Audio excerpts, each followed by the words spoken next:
Los principios epistémico-pedagógicos cooperativos son como también una posibilidad de adaptar las propuestas de los movimientos sociales contemporáneos, libertarios, transformadores a la educación y la organización universitaria. Tenemos, por ejemplo, el principio vitalista, que se expresa desde el feminismo hasta el ecologismo, el pacifismo, que es la vida en el centro. Lo más importante es la vida y la reproducción de la vida, no el capital, ¿no? Que es lo que privilegia el capitalismo, ¿no? Y lo que se cuida antes que cualquier cosa. Entonces, en este sentido, el trabajo es la vida, ¿no? El trabajo, y por eso privilegiar el trabajador o las trabajadoras, los trabajadores es como lo más importante en una organización, privilegiar el trabajo. ¿Para qué? Porque eso es lo que reproduce la vida, no el capital. El trabajo es lo que reproduce la vida. Eh, También el principio de libertad, el principio libertario, la libertad como el máximo ideal desde movimientos de todo tipo, la libertad tanto personal como colectiva, ¿no? A ambos niveles, a un nivel personal o un nivel colectivo, porque no puede haber una libertad personal sin libertad colectiva, y al revés, no puede haber también la libertad colectiva sin la libertad personal. Y sobre todo eso se refiere a eliminar cualquier forma de coacción y cualquier forma de opresión. Ese es el principio libertario, ¿no? El principio de igualdad y equidad, o equigualdad, para resumirlo, ¿no? Precisamente igualdad en derechos y equidad en, en prescripciones, es decir, esto se resume en la frase socialista de cada quien según su capacidad y a cada quien según su necesidad. Es decir, socialmente necesitamos que cada quien según su capacidad aporte y proveer socialmente a quien más lo necesite y según su necesidad. Entonces, este es el principio de igualdad y equidad, que se expresa también dentro del feminismo, del antirracismo, de muchas maneras, ¿no? Es igualdad política y equidad económica, ¿no? El principio de subsidiariedad y comunalidad. La subsidiariedad es precisamente el imperativo que tiene cada persona o comunidad de autogestionarse y de resolver sus problemas y sus circunstancias por ellos mismos, y que solo se necesitará la intervención de alguna organización de mayor nivel o para, cuando no puedan por ellos mismos, por ellas mismas, solucionar algunas de sus problemáticas. Y para esto se enlaza la solidaridad, ¿no? Que es el siguiente principio, el principio de intercooperación y solidaridad, que también nacen de los movimientos de economía solidaria y del cooperativismo, ¿no? Y entonces, bueno, y la comunalidad, que la comunalidad también es esa visión no individualista de la vida, ¿no? Y que implica muchas otras cosas más, ¿no? Bueno, brevemente resumido. Y ahora sí podemos pasar a las 7 claves de una universidad cooperativa, ya que todo esto es su sustento o lo que de alguna manera se propone para fundamentar una universidad cooperativa, una universidad social o comunal. Y estos serían esos 7 principios de diseño. Uno es que es una corporación autogestionada de estudiosos, activistas e intelectuales libres. Esto recupera ese espíritu autogestivo que veíamos cómo surgen las universidades medievales. Bueno, antes de las universidades medievales, los orígenes en que, por ejemplo, los mismos estudiantes, como en el modelo de Boloña, se organizaron o en el modelo de París y de la Europa septentrional, los profesores se organizaron entre sí y fundaron las primeras universidades. En el sur fueron los estudiantes, los propios estudiantes que se organizaban para fundar las universidades y buscar a los profesores que ellos querían, que consideraban valiosos, etcétera, ¿no? Y entonces, bueno, es esa autonomía, la organización de la autonomía, demanda un movimiento global de reforma universitaria similar a los de principios del siglo XX, porque en el siglo XX, de principios, se dio también una reforma importante, que es cuando se establecen las universidades autónomas, la autonomía universitaria, que es una tradición que se ha ido desmantelando con el neoliberalismo, y que ya casi no existen nuevas universidades. Cuando se funda una universidad, ya la autonomía ya pasó a segundo plano, ya ni se contempla ni se considera, ¿no? Y la libertad de cátedra, esto también tiene todo que ver con la libertad de cátedra, la libertad de pensamiento, el libre pensamiento, ¿no? Eh, y bueno, es una corporación de estudiosos, activistas e intelectuales libres, intelectuales como comentábamos, como lo establece Legoff, el que se dedica a pensar y enseñar lo que piensa, a compartir lo que piensa. Los activistas, porque también en los movimientos sociales se está haciendo pedagogía y se está haciendo episteme, o se está creando conocimiento sobre la realidad, sobre la sociedad, sobre muchas cosas, y hay una base también de creación de conocimiento en lo que está fuera en las comunidades originarias, los pueblos originarios, por ejemplo, los territorios, los saberes propios del territorio. Eh, entonces, bueno, todo esto es esa, y una corporación, porque, bueno, es la unión en un cuerpo, por eso, bueno, corporación en un sentido amplio del término, no en el sentido que muchas veces le damos la connotación que tiene actualmente en el neoliberalismo, lo que es una corporación. Es una corporación como una agrupación autorregulada, autogestionada, democrática, de estudiosos, activistas e intelectuales, ¿no? La segunda clave de una universidad cooperativa, ¿cómo tiene que ser esa universidad cooperativa? Tiene que ser propiedad de sus profesores, de sus estudiantes y sus trabajadores. Es muy bonito que una universidad tenga una misión muy noble, pero si tiene una estructura jerárquica donde las decisiones las toman otros, hay una heterogestión, no hay autogestión, no hay un autogobierno, es un sinsentido y es una contradicción, es una contradicción que también comentaremos del currículum oculto. Entonces, la propiedad común de sus profesores, estudiantes y trabajadores es fundamental para una universidad cooperativa. Por eso es la segunda clave. La propiedad privada o la propiedad pública es una dicotomía que elimina la forma comunal de la gestión, ¿no? Que significa que la universidad cooperativa es una universidad social y comunitaria, donde todos los que intervienen o participan de sus procesos participan también de sus decisiones y son propietarios, son dueños de esa organización. Como una empresa social, una universidad cooperativa es una democracia económica también, y solo lo es si sus miembros son dueños de la organización, propietarios jurídicos y fácticos de su centro de estudios.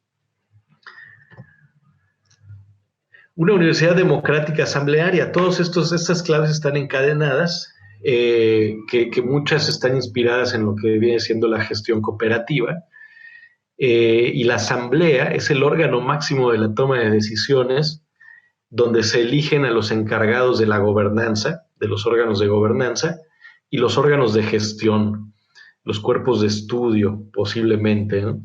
Y que a la asamblea se le rinden cuentas. Esto representa una comunidad dialógica de aprendizaje y autogobierno. La antesala para una sociedad democrática es la comunidad democrática. No podemos pretender tener una sociedad democrática si no tenemos una escuela democrática, en este caso una universidad democrática. Entonces, ese es el currículum oculto porque es una contradicción que una universidad enseñe a ser libres cuando esa universidad no es libre y sus miembros no son libres dentro de esa organización.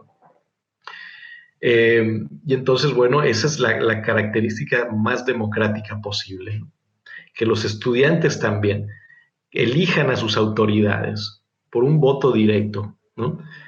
Eh, ya de diferentes maneras o cómo cada organización decida califique la elección, las elecciones, pero que elijan a sus autoridades.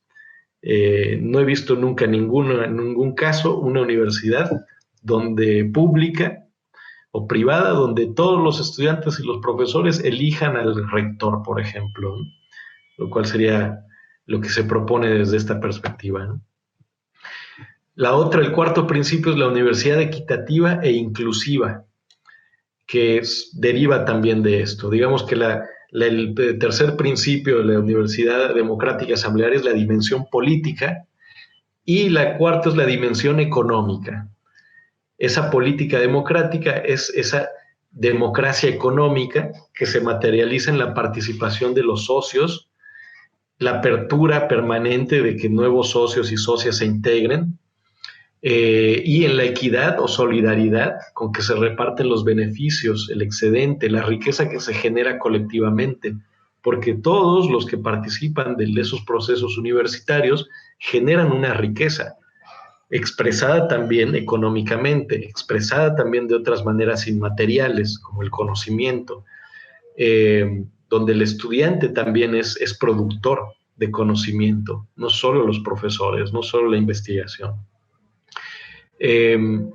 Y bueno, esto implica también que participen de el beneficio, el excedente que generan. Igualdad de sexos y pigmentaciones, igualdad de razas. Bueno, las razas no existen, pero hay gente que cree que existen. Por eso hablamos mejor de pigmentaciones, porque la raza está construida sobre la pigmentación en muchos casos. Y la igualdad de los sexos también, ¿no? Que son las dos formas de liberación propuestas por el feminismo y el antirracismo. Sin negación de admisiones, que no se nieguen las admisiones. Cualquiera que quiera integrarse sea recibido y bienvenido, ¿no? Precisamente una característica excluyente de las universidades actuales es negar la admisión de una gran cantidad de la población. Equidad de esfuerzos y necesidades. Lo que decíamos, el principio de igualdad, de cada quien según su capacidad y a cada quien según su necesidad.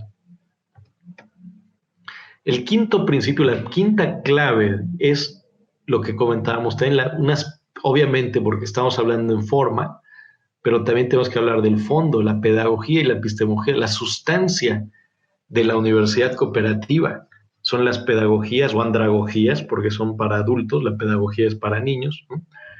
Y la epistemología, que es la investigación, el conocimiento, la creación de conocimiento, críticas y cooperativas, porque estas también tienen en gran medida implícitas las dinámicas de investigación, de creación de conocimiento y de las relaciones de aprendizaje, implican mucho de ese autoritarismo social y de la jerarquía.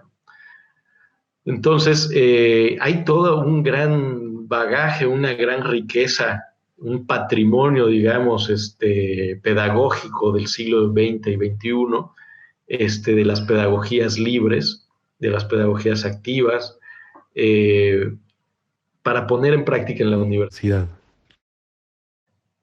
Todas estas pedagogías, bueno, entre otras, por ejemplo, las pedagogías libertarias, epistemologías críticas, comunitaristas, decoloniales, reflexivo-creativas, todo lo que es la pedagogía, el aprendizaje de solución de problemas, el aprendizaje basado en proyectos, que es también parte de ese modelo propuesto por UNICOP para los programas educativos, ¿no?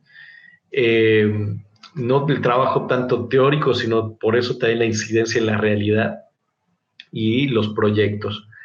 Las pedagogías decoloniales, por ejemplo, también es como deshacernos de toda esta carga heredada por el sistema colonial e ir construyendo nuevas, porque también cuando se habla de decolonialidad se establece mucho la intención de destruir toda esa carga colonial, de esos esquemas y de construirnos. Se habla mucho de esa palabra que también es muy rimbombante y la utilizan mucho de construirnos y la deconstrucción y vamos a deconstruirnos, pero esa perspectiva le falta algo, porque cuando se habla de deconstruirnos, pareciera semánticamente que quiere decir destruirnos, autodestruirnos, ¿no?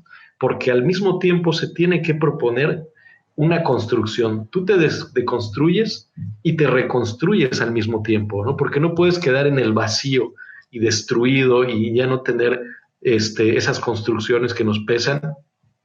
Y eso es lo que le falta mucho a todas estas propuestas de deconstruirnos, de deconstruirse. Es cómo nos deconstruimos reconstruyéndonos también, ¿no? Es como en doble sentido, simultáneamente, ¿no? Y entonces, bueno, es también fundar otras nuevas formas que quizás en el futuro también habrá que trabajar y deconstruir nuevamente, ¿no? Pero la idea es simultáneamente ir construyendo nuevas formas y todo eso se hace con la práctica. Por eso hay que pasar de ese nivel teórico al práctico, ¿no? Y entonces, a través de la práctica, ¿no? En este sentido me recuerda la frase de Marx que decía que la labor, digamos, más o menos lo digo mal, pero bueno, la labor actual de la filosofía no es pensar el mundo, no es pensar la realidad, es transformarla. Tenemos que transformar la realidad. Y entonces, esa es la función del pensamiento y de la filosofía, ¿no? Y en este caso, las pedagogías de epistemologías en una universidad cooperativa, su función es transformar, no pensar, no aprender, sino transformar la realidad. Esto nos lleva a la sexta clave, que es la revaloración del trabajo científico y la apropiación social del conocimiento. Eh, Recuperación del universitario, estudiante o profesor investigador como un trabajador del conocimiento. El trabajador científico que crea valor en el conocimiento. Un servicio de objetivación del conocimiento, es decir, convertir del conocimiento objetos, que son los productos del conocimiento, que consisten en que son replicables, que los podemos reproducir, y básicamente son los textos, los fonogramas, los cursos, los métodos. Esos son los objetos y los productos del conocimiento. Y la subjetivación del conocimiento es los individuos capaces de crear más conocimiento, como los profesores y los estudiantes. Entonces, la universidad crea esas dos formas de conocimiento, un conocimiento objetivado como objeto y un conocimiento subjetivado, como un sujeto del conocimiento. Y el valor del conocimiento se determina a posteriori por la capacidad social de su apropiación, por su contribución al bien común. Esto es lo más importante, ¿no? Es la segunda parte, porque de alguna manera es bajar del pedestal al profesor universitario y subir al estudiante al mismo nivel, porque todos son estudiosos. Esa dicotomía también entre profesor y estudiante es algo que se ha de superar, porque finalmente la actividad social que están realizando se puede resumir en estudio. El estudio es lo que hace tanto el profesor como el estudiante, tanto el investigador como el aprendiz. Están estudiando. Y entonces el estudio como un trabajo, revalorarlo como un trabajo. Y el estudioso es un trabajador del conocimiento. En este sentido, retoma mucho de unas tesis o adapta unas tesis de Walter Benjamin, que son el autor como productor. Él establece estas tesis hablando desde el arte y cómo el artista es un trabajador también, es un productor. y que también en ese sentido produce la sociedad o reproduce la sociedad. Y entonces en esta analogía el estudioso es un productor también. El autor es un autor como productor. ¿Y cuál es su contribución a lo que Marx llama el intelecto general? Toda esta conciencia colectiva, digamos, que es una creación más allá de lo humano, metahumano, porque nosotros los individuos nos morimos, pero el conocimiento, los saberes, tienen una forma trascendente e inmortal en el sentido de que mientras no muera la humanidad, no muere ese saber, ¿no? Aunque se pierden aspectos y en dinámicas históricas ha habido mucha pérdida de conocimiento, mientras siga existiendo humanidad, va a seguir existiendo el saber y el conocimiento. Y entonces el estudioso, el universitario, es el trabajador de ese conocimiento, ¿no? Es su producto, ¿no? Que bueno, tiene una relación también directa con la producción de la sociedad y de otras formas de producción y de la reproducción de la vida en última instancia, ¿no? Aquí volvemos al principio vitalista. Y lo que se refiere a que el valor del conocimiento se determina por qué tanto contribuye al bienestar general, al bienestar de la humanidad, al bienestar de la población. Por eso podríamos determinar que algunos conocimientos no solo no tienen un valor, sino que son atroces y destructivos, ¿no? Porque destruyen a la humanidad, destruyen el bienestar, destruyen la sociedad. Son monstruosos en ese sentido, ¿no? Podemos pensar desde la investigación de armas, armamentística, las bombas atómicas, nucleares, pero hasta la biotecnología de los transgénicos y bueno, un montón de otras vertientes, ¿no? Entonces, eso no solo no tiene valor, sino que es un antivalor, ¿no? Entonces, ese es como lo que de alguna manera también aquí en este principio se retoma gran parte de la economía política y la teoría del valor muy, muy brillantemente trabajada en el Capital de Marx y que el cual todavía da mucho pie para desarrollar también otras eh, digamos, otra filosofía del valor, el valor económico, ¿no? El valor social. Y la séptima clave, la última y como que engloba todas las anteriores, es la comunidad educativa y económica solidaria basada en el conocimiento, que es un poco esta propuesta resumida de una universidad cooperativa, que es una comunidad educativa, una comunidad de aprendizaje y práctica, pero también es una comunidad económica solidaria, porque tiene una dimensión y una incidencia en la economía, genera abundancia, genera beneficio, y cómo ese beneficio se reparte para mejorar la calidad de vida de todos sus miembros. Entonces, el conocimiento, el servicio, la experiencia compartida son facilitadores de un intercambio y hacen crecer la economía a la vez que el conocimiento. Eh, y entonces, bueno, esto implica, una universidad cooperativa implica una articulación y una distribución diferente del valor que se genera entre todos, que genera colectivamente la universidad en forma de conocimiento y saberes. Bueno, básicamente el resumen es esto, una desescolarización y una convivencialidad que implican reconstruir lo que se está destruyendo sistémicamente, ¿no? El individualismo exacerbado, el egoísmo, la búsqueda incesante de riqueza material, está destruyendo el tejido social, las relaciones humanas, y entonces, bueno, esa se reconstruye con la convivencialidad y la desescolarización. Y aquí, por ejemplo, tenemos esta foto del jardín de Epicuro, y al lado el ecotianguis en el Centro Econatural en Cancún, ¿no?